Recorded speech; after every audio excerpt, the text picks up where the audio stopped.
Hello guys, welcome to the class. ఈ వీడియోలో ఎస్ఆఫ్డమ్ అని ఎక్స్ప్లెయిన్ చెబుతాను గైస్. ముందు వీడియోలో క్రిసాంపాయ్కి ఇంజరీ అవ్వడం, సౌముర క్రిసాంపాయ్తో బేస్బాల్ని నేర్పించమని అడగడం. సౌముర సెకండ్ స్ట్రింగ్లో తన న్యూ పిచ్చింగ్ ఫామ్తో లాస్ట్ గేమ్లో పిచ్చింగ్ చేస్తాడు, కానీ బాల్స్ మాత్రం అస్సలు స్ట్రైక్ జోన్లోనే పడవు. అప్పుడు క్రిసాంపాయ్ మ్యాచ్లోకి వచ్చి సౌముర తన 3 ఇన్నింగ్స్లో తన న్యూ ఫామ్ని కంప్లీట్ చేయడానికి హెల్ప్ చేయడం చూసాము. ఇక తర్వాత నుంచి ఏం జరిగిందో ఈ వీడియోలో ఎక్స్ప్లెయిన్ చెబుతాం గైస్. అయితే వీడియోని ఎక్స్ప్లెయిన్ చేసే ముందు నా వీడియోని లాస్ట్ వరకు చూసి ఏం నచ్చిందో ఏం నచ్చలేదో చెప్తే ఇంకా బెటర్గా చెప్పడానికి ట్రై చేస్తా. ఈ వీడియో కనుక నచ్చితే లైక్ చేసి హై బటన్ క్లిక్ చేయండి గైస్. దానివల్ల నా వీడియో అనేది చాలా మందికి వెళ్తుంది. ఇక లేట్ చేయకుండా వీడియోని స్టార్ట్ చేద్దాం. ఇక 3 రౌండ్స్ అయిపోయిన తర్వాత కోచ్ సౌమురాని క్రిసాంపాయ్ని వేరే ప్లేయర్స్తో రీప్లేస్ చేస్తాడు. అయితే ఆ తర్వాత మ్యాచ్ని కంప్లీట్గా చూపించారు. ఇక సీనియర్స్ మెయిన్ టీంలో 2 ప్లేసెస్ ఉన్నాయి, కోచ్ ఎవరిని తీసుకుంటాడో అని మాట్లాడుకుంటూ ఉంటారు. ఇక ఆ రోజు నైట్ అవుతుంది. కోచ్ ప్లేయర్స్ అందరినీ పిలిచి ఇప్పుడు నేను మెయిన్ టీంలోకి వచ్చే 2 ప్లేయర్స్ని అనౌన్స్ చేయబోతున్నాను. ఇప్పుడు నేను పిలిచే 2 ప్లేయర్స్ స్కూల్ పేరుని క్యారీ చేస్తారు. కానీ ఎవరైతే సెలెక్ట్ అవ్వలేదో వాళ్ళు మెయిన్ టీంలో ఉన్న ప్లేయర్స్ని సమ్మర్ టోర్నమెంట్ వరకు సపోర్ట్ చేయాలని కోరుకుంటున్నా అని హరుచిని, సౌమురని ఈ 2 ప్లేయర్స్ని టీంలోకి జాయిన్ చేసుకుంటాడు. అయితే సౌముర క్రిసాంపాయ్ని సెలెక్ట్ చేయకుండా తనని సెలెక్ట్ చేస్తాడని షాక్ అయిపోతాడు. ఇక కోచ్ ఎవరైతే మెయిన్ టీంలోనే 20 మెంబర్స్ ఉన్నారో వాళ్ళు వెళ్ళిపోవచ్చు, కానీ సీనియర్స్ ఎవరైతే సెలెక్ట్ అవ్వలేదో వాళ్ళు ఎక్కడే ఉన్నారని చెప్తాడు. దాంతో అక్కడి నుంచి అందరూ వెళ్ళిపోతారు. కానీ సౌముర మాత్రం క్రిసాంపాయ్ని సెలెక్ట్ చేసుకోలేదని బాధపడుతూ ఉంటాడు. అది కొరమొచ్చి చూసి సౌముర ముడ్డి మీద ఒక తన్ను తన్ని ఏదో కోల్పోయినట్టు అలానే నిల్చొని ఉంటావని అంటాడు. ఇక కోచ్ 3 ఇయర్స్తో గత 2 ఏళ్ల నుంచి మీరు చాలా హార్డ్ వర్క్ చేశారు. ప్రాక్టీస్ కాంపిటీషన్ ఎంత టఫ్గా ఉన్నా, పెయిన్ అండ్ ఫ్రస్ట్రేషన్ వచ్చి మీరు ఎక్కడ ఉన్నా ఏం చేస్తున్నా మిమ్మల్ని ఫాలో అవుతూ ఉంటుంది. కానీ మీరు మాత్రం దాన్ని పట్టించుకోకుండా ఇలానే బేస్బాల్ ఆడడం కంటిన్యూ చేయండి. లాస్ట్ వరకు మీరు నన్ను ఫాలో అవుతూనే ఉన్నారు, ఇప్పుడు కూడా ఫాలో అవ్వండి అని తన తలని దించి నన్ను గర్వపడాలా చేయండి అని చెప్తాడు. దాంతో అక్కడ ఉన్న వాళ్ళు మెయిన్ టీంలో సెలెక్ట్ అవ్వలేదని వాళ్ళ కళ్ళల్లో కన్నీళ్ళు ఇంకిపోయేంత వరకు ఏడ్చి వాళ్ళ పేరుని యాక్సెప్ట్ చేస్తారు. అప్పుడే కోచ్ క్రిసాంపాయ్తో బేస్బాల్ ప్లేయర్గా నీ కోసం ఒక దారి ఉంది, దానికోసం నువ్వు ఇంజరీ నుంచి రికవర్ అవడం మీద ఫోకస్ చేయి. అది మైండ్లో పెట్టుకొని మీకే అలాగే మియాచిని సపోర్ట్ చేయాలని కోరుకుంటున్నా. అలాగే ఈ టీంలో ఉన్న పిక్చర్స్ అందరినీ చూసుకుంటావని అడుగుతాడు. దానికి క్రిసాంపాయ్ వచ్చి నా కోచింగ్ మీకన్నా చాలా స్ట్రిక్ట్గా ఉంటుంది, దానికి ఓకేనా అని అంటే సరే చూసుకోమని చెప్తాడు. అలాగే మిగతా ప్లేయర్స్ను కూడా టీంని సపోర్ట్ చేయమని చెప్తాడు. ఇంకో పక్క సౌముర బయటనే పడుకొని కోచ్ ఎందుకు నన్ను సెలెక్ట్ చేశాడు, మ్యాచ్లో నేను బాగా పిచ్చింగ్ వేయడానికి రీజన్ వచ్చి క్రిసాంపాయ్ అని లోపలికి వెళ్తూ ఉంటాడు.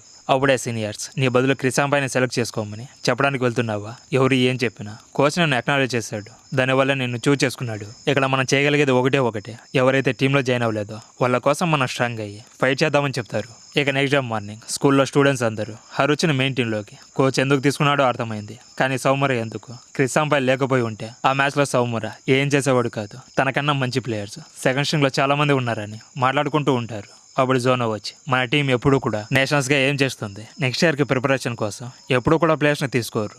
ఇక్కడ మనకి ఇంకా 1 ఇయర్ ఉంది, కానీ మీరు వచ్చి అయిపోయిన దాని గురించి మాట్లాడుకుంటూ ఉన్నారు. ఒకవేళ మీరు మెయిన్ టీంలో జాయిన్ అవ్వాలనుకుంటే హార్డ్గా వర్క్ చేయనని చెప్తాడు. ఇంకో పక్క కొరం వచ్చి మియుకితో క్రిసాంపాయ్ మెయిన్ టీంలో సెలెక్ట్ అవ్వలేదని సౌముర పిల్లల్లాగా రాత్రంతా ఏడుస్తూనే ఉన్నాడు, దాని నుంచి రికవరీ అవ్వడని వరి అవుతానని చెప్తాడు. ఇంకో పక్క సౌముర తన క్లాస్లో సైలెంట్గా ఉంటాడేమో, వాళ్ళ క్లాస్మేట్ చూసి తను ఎప్పుడు క్లాస్లో అల్లరి చేస్తూ ఉండేవాడు, అలాగే నిద్రపోయేవాడు. కానీ ఈరోజు ఎందుకో చాలా సైలెంట్గా ఉన్నాడని షాక్ అయిపోతారు.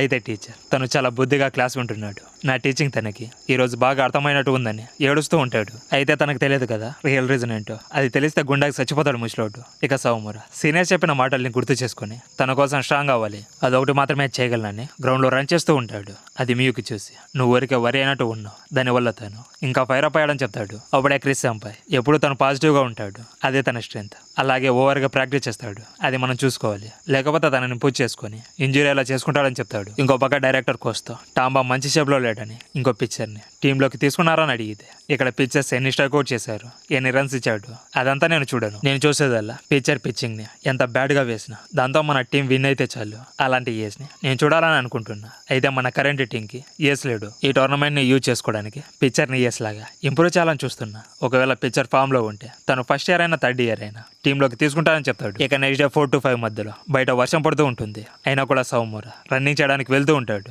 అప్పుడు కోరం వచ్చి ఈ రోజు కూడా రన్నింగ్కి వెళ్తున్నావా, వెళ్ళొద్దు, బయట వర్షం పడుతుంది, అలాగే రేపటి నుంచి ట్రైనింగ్ క్యాంప్ స్టార్ట్ అవుతుంది, సో కొంచెం రెస్ట్ తీసుకోమని చెప్తాడు. కానీ సౌముర వినకుండా వర్షంలో రన్నింగ్ చేయడానికి వెళ్ళిపోతాడు. ఇంకో పక్క క్రిసాంపాయ్ నీ ఫింగర్స్ ఇప్పుడు బాగున్నాయా అని ఫురియాని అడిగితే నా ఫింగర్స్ ఇప్పుడు హీల్ అయిపోయాయి, కానీ కోచ్ మాత్రం నన్ను పిచ్చింగ్ వేయనివ్వడం లేదని చెప్తాడు. దానికి క్రిసాంపాయ్ నీకు ఎండ్యూరెన్స్ ప్రాబ్లం ఉందని, అలాగే బాల్ మీద కంట్రోల్ లేదని ఆల్రెడీ మీకు చెప్పే ఉంటాడు. నీ ఫింగర్స్ని బాగా చూసుకోకపోతే మళ్ళీ ఇలానే జరుగుతూ ఉంటుంది. ఇంకో పక్క మియుకి సౌమురని క్రిసాంపాయ్ దగ్గరికి తీసుకొని వెళ్ళి క్రిసాంపాయ్ నువ్వు చెప్పినట్టే సౌముర సౌముర వర్షంలో రన్నింగ్ చేయడానికి ట్రై చేస్తున్నాడని చెప్తాడు. అప్పుడు క్రిస్సాంపై నేను మీ ఇద్దరికి ఒకటి చెప్పాలని అనుకుంటున్నా. బేస్బాల్లో ప్రతి గేమ్ కూడా పిక్చర్తో స్టార్ట్ అవుతుంది. అందుకే పిక్చర్ రోల్ వచ్చి గేమ్లో చాలా important. Pickups, late base covering, అలాగే చిన్న మిస్టేక్స్ వల్ల మొత్తం గేమ్ మీద ఎఫెక్ట్ పడుతుంది. మొమెంటంతో ఒకటే మీరు మ్యాచ్ని విన్ అవ్వలేరని చెప్తాడు. అప్పుడు మీకు అందుకే మేమందరం ఇక్కడ ఉన్నామని చెప్తాడు. అప్పుడే క్రిస్సాంపై ఓవర్గా ప్రాక్టీస్ చేయొద్దని నేను ముందే చెప్పాను కదా, నువ్వు కూడా నా అలాగే అవ్వాలని అనుకుంటున్నావా? కొంచెం రెస్ట్ తీసుకోవడం కూడా నేర్చుకో.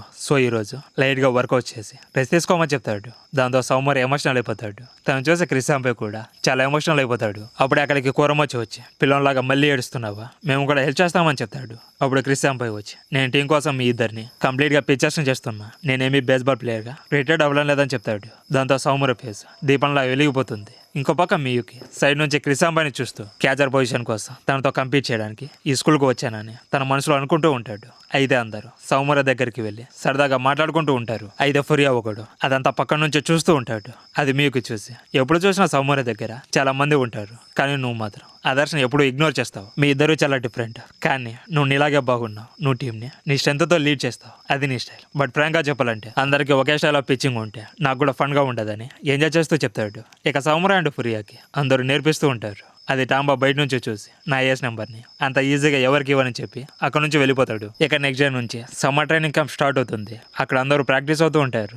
అయితే ఫురియా అండ్ సౌముర ముందు ఎలా ఉన్నారో ఇప్పుడు కూడా అలానే ఉన్నారు. వాళ్ళు పిచ్చింగ్ చేసే ముందు మల్టిపుల్ సినారియోస్ని ఇమాజిన్ చేసుకోవాలి, అప్పుడు మాత్రమే బెటర్ అవుతారని క్రిస్సాంపై ఫురియాని సౌమురని ఫస్ట్ ఫీల్డింగ్లో బెటర్ అయ్యాకే పిచ్చింగ్ వేయండి, అంతవరకు వేయొద్దని చెప్తాడు. ఇక తర్వాత వాళ్ళు ఫీల్డింగ్ని ఇంప్రూవ్ చేసుకోవడానికి ఒక పర్ఫెక్ట్ ట్రైనింగ్ని క్రిస్సాంపై అసైన్ చేస్తాడు. ఇంకో పక్క టాంబా పిచ్చింగ్ ప్రాక్టీస్కి వెళ్తూ ఉంటాడు. అప్పుడు మియుకి నేను ఫ్రీగా ఉన్నా, కావాలంటే నీ పిచ్చింగ్ని పట్టుకుంటాను చెప్తే అదేం అవసరం లేదు, నాకు హెల్ప్ చేయడానికి మియాచి వస్తాడని చెప్పాడని చెప్పి అక్కడ నుంచి వెళ్ళిపోతాడు. ఇక ఈవినింగ్ అవుతుంది. అప్పుడు గర్ల్స్ మేనేజర్స్ ఉన్నారు కదా, వాళ్ళు ప్లేయర్స్కి ఫుడ్ని తీసుకుని వస్తే తింటారు. ఆ తర్వాత మళ్ళీ ట్రైనింగ్ స్టార్ట్ అవుతుంది. ఆ ట్రైనింగ్కి ఫస్ట్ ఇయర్స్ అందరూ గ్రౌండ్ మీద పడిపోతారు. అది చూసి కోచ్ ఇక 20 రౌండ్స్ అరుస్తూ రన్ చేసి వెళ్ళిపోండి అని చెప్తాడు.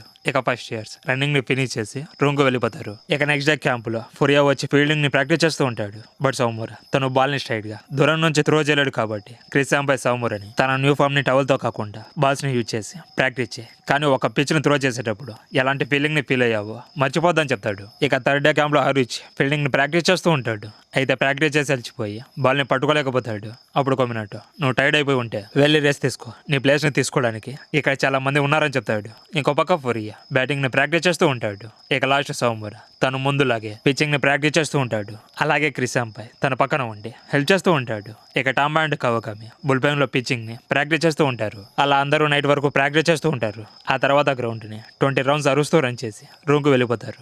అయితే కోచ్ క్రిస్సాంపైని మియుకిని మియాచిని ఫస్ట్ ఇయర్స్ గురించి అలాగే టాంబా కవకామి పిచ్చింగ్ని అడిగి తెలుసుకుని క్యాంప్ లాస్ట్ వీకెండ్స్లో 3 ప్రాక్టీస్ మ్యాచెస్ని అరేంజ్ చేశాను. సాటర్డే గేమ్లో వచ్చి సౌమురా అండ్ ఫురియా పిచ్చింగ్ వేస్తారు. ఇక సండే గేమ్స్లో వచ్చి ఒక గేమ్లో కవకామి ఇంకో గేమ్లో టాంబా వేస్తారు.